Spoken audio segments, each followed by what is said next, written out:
All right, Hoop family, let's talk about the WNBA lottery picks. If you didn't see the show on Sunday, the fourth pick goes to the Seattle Storm. The third pick goes to the Phoenix Mercury. The second pick goes to the Los Angeles Sparks. And the number one pick goes to the Indiana Fever for the second straight year. So that's the landscape. That's the context of what we're about to talk about. Rather than talk heavily about who these people are going to pick, although I will talk a little bit about that, I'm also going to talk about what these franchises need and what's missing on these franchises to get them to the next level. And so we're going to jump right into the fourth pick, which is the Seattle Storm. We know that that has been Jewel Lloyd's home. That's been her residence for the last few years. Jewel Lloyd, in my opinion, is top five guards easily in the WNBA. Doesn't get a whole lot of shine and accolades because this year they were down. They were not as good as they've been in the past. Stewie left, and a lot was on the shoulders of Jewel Lloyd, without a question. One of the coldest guards in the WNBA. Jewel Lloyd has no deficiencies in her game offensively. She can take you off the bounce. She can shoot the three ball. She can mix it up and absorb the contact underneath the basket. She's a tremendous passer. Jewel Lloyd is one of the best offensive threats in the WNBA. So if I'm saying all that about Jewel Lloyd, what does Seattle need? Seattle needs to get Jewel Lloyd some help. She needs to get the Storm needs to get Jewel Lloyd some help, specifically in two places. Number one, on the other wing. The Storm needs someone who can match Jewel Lloyd's potency from the perimeter. Not the same kind of player, but someone who can shoot consistently, someone who may be a bigger guard, bigger forward on the wing who may be able to post you up or high post or whatever. But I think the Storm needs someone who can balance out what Jewel Lloyd does on the floor for the Seattle Storm. What we're seeing is that Jewel is commanding a lot of double teams. She's getting hacked a lot. She's getting what superstars get. And if there was someone on the other wing over there where the collapse couldn't come, the help side defense can't cheat as far over to Jewel, so she's always shooting a contested jump shot, then that's going to neutralize what defenses are able to do against the Seattle Storm. People are talking about Cardoso, who plays for South Carolina, being the person that the Storm will pick up. Yes, but I actually see Cardoso very similar to what the Storm already have. They've got Mercedes Russell, you've got Kia Nurse, you've got Gabby Williams. To me, those players are kind of similar. So while you might, if you pick that player up, let's make sure that there's some development of players from the perimeter who, again, can neutralize those defenses so that Jewel Lloyd is not always shooting a contested shot, not always driving, and then having to give up the basketball because she's gotten a double team. So that's what I believe needs to happen with Seattle for Jewel Lloyd to have some kind of chance at a season without triple and quadruple teams. So that's Seattle Storm. Let's talk about the Mercury. As we know, the Mercury squad is in a little bit of upheaval. We don't know what's going to happen with Skylar Diggins. Skylar Diggins, what's her last name? I can't remember her last name right now, but y'all know what Skylar Diggins' last name is. We don't know what's going to happen with that, but what we do know is that she is not going to be in a Phoenix Mercury uniform. If you are just joining us and trying to understand what's happening out west in Mercury Town, is Skylar Diggins. Went on maternity leave. There was some scuttlebutt about the Mercury not treating her properly with her maternity leave. She was not allowed to come into the gym, into the practice facility, allegedly. We don't know.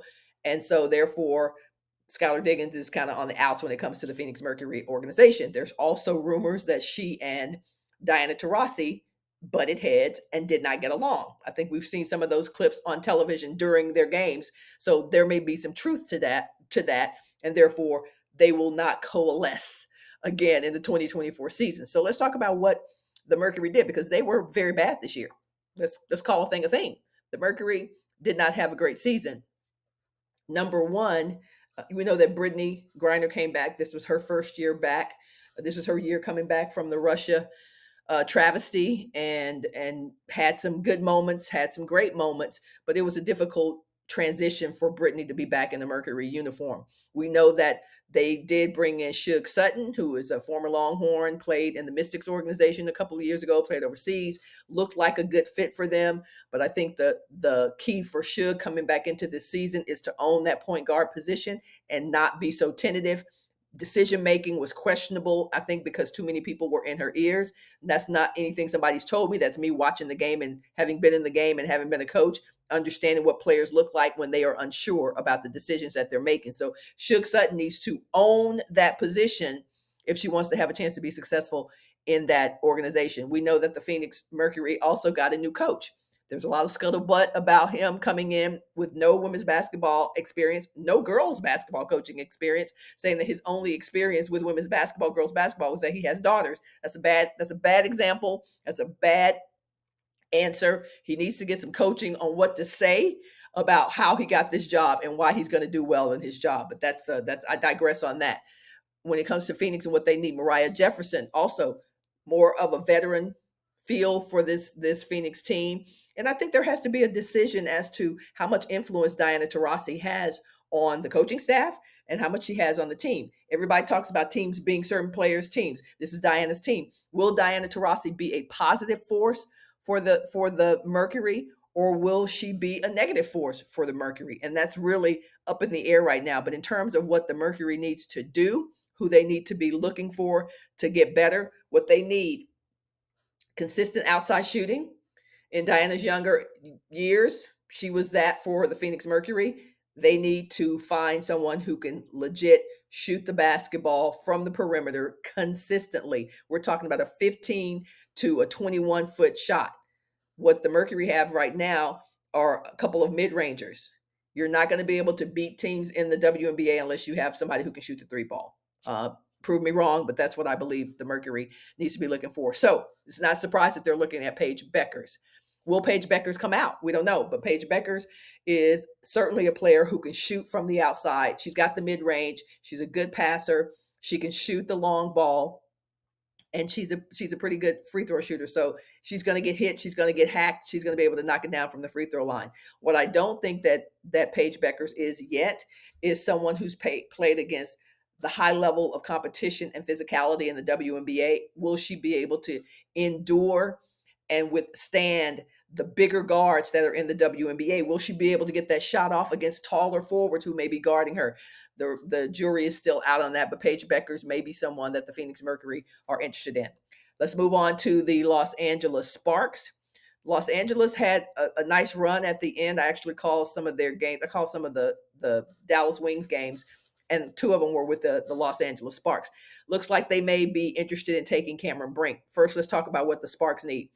Jordan Canada, tremendous season. I love her game. Loved her game since she was at UCLA, point guard for the Sparks.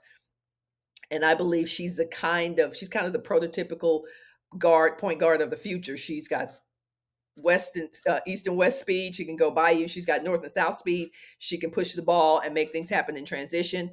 I think what Jordan Canada needs to do is to develop a more consistent outside shot. That's it. More consistent outside shot. That's from 17 to 20. The three has to become better. But I think if she becomes even that person who can shoot those long twos, it makes Los Angeles much better. So the people think that there was an upset in the lottery with the Sparks getting that, and they're looking at what Brink is able to bring to the Sparks, given that they didn't get the flip of the Phoenix. And people were thinking that the Sparks were going to get the third pick, and then the Phoenix was going to get the second pick, and it didn't turn out that way. So Cameron Brink, I said in another one of my videos, is playing at a whole different level, balling at a whole different level. Let's talk about what Cameron Brink brings first before we talk about what she doesn't have. Number one, Cameron Brink can put the ball on the floor, right? She's going to be playing against, in some cases, smaller guards, smaller forwards. If she's being defended by a bigger one, they're not going to be accustomed to playing perimeter defense. So Cameron Brink brings you the ability to put the ball on the deck, pull up and shoot a 15-footer, added that dimension to her game. She can play with her back to the basket. Great footwork by Cameron Brink, not going to jump over you necessarily and shoot over the top of you, but her footwork is so good. She's going to be able to do a lot of up and unders. A lot of those kinds of moves from the post position will be Cameron Brink. She also is averaging some blocks. So I just talked about, well, she may not jump over you, but her timing, because shot blocking is not just about how well you can jump, your vertical jump. It's also about the timing of when the ball is released from a shooter's hand and your ability to go get the ball without fouling. And we've seen Cameron Brink do that a lot in the season. All right, let's move on. Oh, I did talk about what Los Angeles needs. They need more consistent outside shooting. Los Angeles tends to have, right now, they have guards who are similar. Canada, they come in, then Lasia Clarendon comes in. She is in her earlier in her career. I remember Clarendon shooting more threes, more shooting from the outside, but now she's doing a lot of digging, penetrating, and dishing. So what's missing from Los Angeles is that consistent outside shot. The other question mark is Shanae Ogwumike coming back? Is she going to go into broadcasting full time, or is she going to stay on the roster and help them at that 4 or 5 position? So that's Los Angeles. And then finally, Indiana Fever, the Indiana Fever. Everybody's talking about that number 1 pick. And if we were in a regular year, not a COVID year, then Caitlin Clark would actually be a senior and would be able to we wouldn't even be talking about whether she's coming back now. But because she has that extra year, does she have 1 or 2 years? I think she would have another year after this year, because that's the situation that Caitlin Clark is in. People are saying they've got to pick her. It's close to Iowa. This is as close to having a WNBA team in the state of Iowa as we're going to get. Indiana, 4 or 5 hours from where Caitlin plays right now. Caitlin Clark is coming out. But let's put a pin in that for a second. Let's talk about what Indiana needs. Indiana Fever almost got there this year, right? Aaliyah Boston, number 1 pick from South Carolina. They had Nalissa Smith. They've got veterans in Wheeler. They've got, this is a really good team, relatively young team that hasn't been tested in the playoffs yet, haven't gotten there yet, but it's a very good team. So when I think about what the Indiana Fever needs, I'm going to say experience under their belt. When I think about individual needs that they have, I haven't seen them be extremely consistent from the perimeter. Even though they have Victoria Vivens, even though they have Wheeler who can shoot from out there sometimes, we're talking about a feared assassin from the 3-point line is what the Indiana Fever needs. Hence, not just because of geography and proximity from Iowa to Indiana, but that has a lot to do with it. What they need is Caitlin Clark, because what you've always heard, even when I was playing basketball, is like, if you don't have an inside game, you're never going to have an outside game. Well, what does that mean? That means that if people are going to be doubling down on your post player, or if they're going to be playing in between the outside player and the post player, then you've always got that matchup where you're trying to make something happen off the dribble, and you're not necessarily passing to your post player, and your post player doesn't have anybody to kick it out to. So with an outside shooter like Caitlin Clark, the Indiana Fever become, I believe, in the playoffs in 2024 with an outside shooter, because that was one thing that was absolutely missing from the Fever this year. Not only is Caitlin Clark going to bring an outside shot like we haven't seen in the WNBA in a really long time, including Sabrina Ionescu, who, right, it was there. That's the comparison. People are saying, well, it's like Sabrina Ionescu. Caitlin Clark is on a whole different level. She's on a whole different, let's call a thing a thing. She's on a whole different level when it comes to shooting, 23, 25, 27 feet jump shots, right? So that's what the Indiana Fever is really, really missing in the formula for success for that relatively young team. And do I think this, you know what? I'm not going to tell you why I think Caitlin Clark is coming out. I'm going to do a whole video on Caitlin Clark and why I believe she's coming out. Pluses and minuses of Caitlin Clark coming out in 2024. That video is coming within the next few days. All right. Hope y'all enjoyed this. Let me know what your thoughts are about the top 4 picks and who needs to go where. And I'll see you in the next one. Remember, if you like this video, this content, like, share, turn on notifications. Let me know in the comments. It's all good. Forward, plus, positive, not, whatever. Let's get the conversation going, and I'll see you in the next one.